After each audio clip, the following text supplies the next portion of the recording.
out with either were not there or they're about to get married, so they're with the one they're about to marry, so, you know, you can't... So you were like the odd man going in?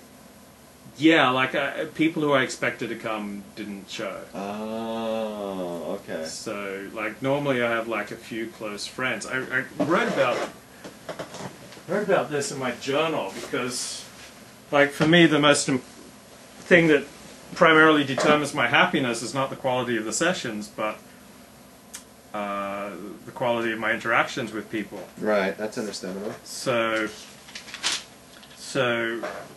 much of the time I felt like disconnected from most of the people around me, which is a very painful thing.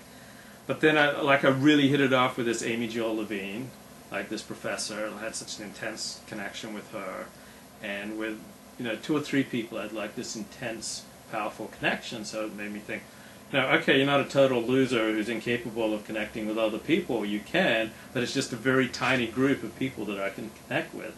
But with that tiny group, I can connect intensely and quickly and profoundly, and with Arthur Kurzweil. And it's kind of been like that my whole life. And then there's like the group of people that like me, but they kind of have like a paternalistic attitude towards me. It's like, this is Luke, he's a loser. You know, he's 44, he's not married, he's socially awkward, nobody really likes him, he's a dick on his blog, you know, but I kind of feel sorry for him, or I kind of like him. But, you know, it's kind of a... They're like looking down. You know, they're like looking down, you know, and they're kind of paternalistic. I'm sure you get people like that too. They're like the 2, 3, 4, 5 people...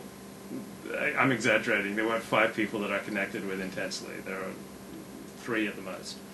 So there are like 3 people that I connect with intensely. And then there are probably like 20 people who just loathe me. And there are probably like 20 or 30 people who have, like, you know, this kind of kindly paternalistic, you know, Levy's a loser, but, you know, we're going to Wait, slow down. There were 20 to 30 people that loathe you, and you know that for a fact? Yeah. Why would you want to be there for a weekend with people who hate your guts? Well, it'd be very hard for me to move anywhere in Los Angeles where there weren't at least 20 to 30 people who loathe me intensely. What does this tell you? That everywhere you go, you make enemies. You can't go anywhere you've made so many enemies. Well, I can go, but it's painful. Like when people hate you, they don't have to say anything. I think it changes the vibration of the air. Like I think you can affect people with the way you think about them. Like we did this experiment in yoga, where someone would turn their back to us, and then we'd make sure you're in the camera. I hate to see that this whole monotone monologue. Nobody's going to ever see me, yeah? We did this experiment in yoga where people would turn their back, and then for some of the time we'd like project really positive thoughts about the person, and then some of the time we'd project really negative thoughts about the person, and it made a difference in how strong they were and what they were able to do. And so I feel like if I'm standing in a room and 8 people are thinking, this guy's a huge dick, I loathe this guy, and one person is thinking Levy's a great guy, right? I'm going to be negatively affected just by their thoughts. I think it changes the dynamic. I'm not crushed. I'm still there. I'm still showing up. I remember I saw this guy who I was quite friendly with for years. We were never close. Like, he never had me over to his house for Shabbos, and I never had him, you know, to the Hubble. But we were friendly and sure. And so I go, "Hey, how you doing?" And he's like this. And he starts walking away. He says, "You know, you've written bad things about someone I'm friends with, and you know, you do what you do, but I just can't have anything to do with you." So that's like a common thing that I experience. And then there are people there who I see who I've written like really critical, damaging stories about. Right. I hope these people are listening, because you got a couple of questions. Like you woke up the chat. They were all talking about like European Jewry. Right. And then all of a sudden you said that there's people that loathe you, and the question was, whoa, how do you know that they loathe you? Why would they loathe you? And are you sure that they really loathe you? Maybe they just don't know you, and it's in your mind, and this kind of stuff. So you might as well explain why people hate you so damn much. I know I hate you. Well, I know that many of them loathe me because they go up to like mutual friends of of ours and say, how can you even talk to that guy? Like, Okay. how could you have anything to do with him? He wrote like this really nasty stuff about my girlfriend, or he wrote this really nasty stuff about me. Right. Because you write a lot of Lush and horror. he wrote this really nasty stuff about my father, or he used to write on the porn industry, or he directed a porn movie, or this guy's just a dick, and he used to hit on my. Wait a minute. You have porn movie people at this... No, but they know about. Because if you do, maybe I'll be going next year. Here I am trying to elevate the conversation, trying to build it up, like, speaking Lashon HaKodesh, and Raz is always bringing it back to the gutter. It's just my way. So, yeah, so I know, because they will like berate people who talk to me, like, how can you have anything to do with him? Like, someone told me once, like, the Jews invented shunning. I'm not sure that's true, but Jews are very good at shunning. Okay. But it's a social dynamic that I think many people get good at. So I think why do they hate me? I just like push people's buttons.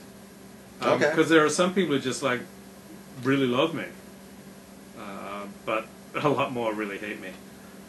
But I think I just inherit these tendencies from my father. And I think it's just like that's what you got that for package. me. You got that for me because I said that what you seek is for people to condemn you the same way they condemned your father. And like when you hear me say like you're a heretic and these things, it just you get off on that. That's like that. Then you're at nirvana. You're at total bliss because you're getting you almost want to write home and say, Dad, look, now they're calling me a heretic. Isn't this great? Did I make you proud? I have such intense conversations with La. This augurs well. She's similar to the types of women I date. I bet she's passionate in bed. Amy Jill Levine said to me when I told her I was the first religious Jew my father ever knew, and she said to me, be a good representative then. Okay. I thought that was a very wise thing to say. So Okay. I connected intensely occasionally, but felt disconnected most of the time. Feeling lonely in a crowd is a horrible feeling. Yeah, I can imagine that. I know how that goes. I did 60 seconds of stand-up. Okay. I took this comedy writing workshop, and so they said that to find what's funny, look for what's incongruous. So we started talking about LimmudLA and what things were incongruous. So we broke up into different groups, and our group was to come up with things that were incongruous about the sessions.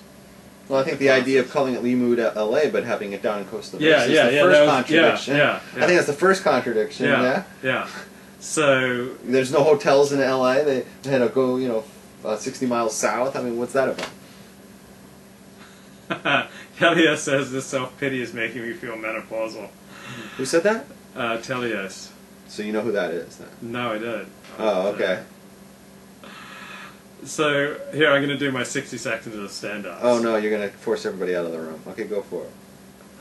So in the end, they chose a representative of each group, and so I was a representative of my group. So I was the last one to go out of the four. And there was a kid who went before me who said, imagine if there was like another convention at this hotel at the same time, like an Al-Qaeda convention or a pig farmer convention. Yeah. I said, well, I think the much bigger contrast would be if there was an etiquette convention at the same time as LimmudLA. Oh. Because when the food comes out, like the Jews just go boom, not paying particular attention to manners. So I missed last year's session because there were many more classes that had these super provocative titles. For instance, last year I went to a session called The Vagina Monologues Meets the Talmud. And it was rated... I've been to that several times. It's very good. It was rated okay for teens. It was really raunchy stuff. They took like text from the Vagina Monologues and some really raunchy text from the Gemara. And there was a lot of hot and heavy text study, but not so many hot chicks. But anyway, I felt like the session should have been rated like G, PG, R, and X for the midnight game of Twister, which I was really looking forward to, but I got too tired, didn't make, so I asked about it afterwards, and I found out it was mainly I was told, oh, it was mainly, kids that were doing it. And I said, what, 18